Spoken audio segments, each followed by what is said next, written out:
travail, puisqu'il est devenu impératif que les moyens de communication, en particulier pour le chemin de ce qui concerne le rail, soient revisités, que véritablement l'Afrique aujourd'hui intéresse les investisseurs pour le volet communication.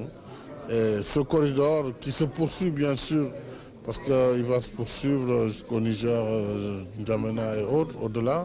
Et le Mali lui-même a ses autres interconnexions également vers la Côte d'Ivoire. C'est tout ça qu'il faut mettre en musique et sans délai. Le président Macky Sall a également reçu en audience le représentant des États-Unis pour le commerce extérieur en présence des membres de la délégation sénégalaise. Avec l'ambassadeur Michael Froman, il a été question de renforcer le volume des échanges commerciaux entre le Sénégal et les États-Unis.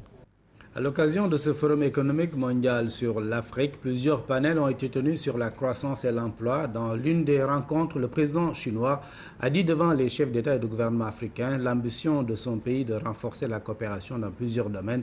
Le président Macky Sall a par ailleurs pris part à une conférence de presse sur la santé et précisément sur la vaccination. Aboubakry Kane. Cette 24e édition du Forum économique mondial réunit un millier de délégués venus de 70 pays d'Afrique et du monde.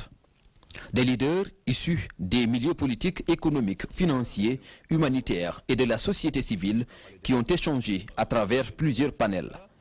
Un monde des affaires réuni à Abuja pour réfléchir sur les voies et moyens de promouvoir une croissance inclusive, mais également de créer des emplois. À l'occasion, la Chine a exprimé sa volonté d'élargir la coopération dans les échanges commerciaux et les investissements, mais aussi d'approfondir la collaboration dans divers domaines, notamment le développement des infrastructures, l'agriculture ou encore l'énergie. Dans l'après-midi, le président de la République a pris part à la conférence de presse sur la vaccination Afrique 2020. Une initiative de l'Alliance pour le vaccin et la vaccination, Gavi. Je voudrais saluer les efforts de Gavi, qui est un partenaire essentiel du Sénégal dans la prévention.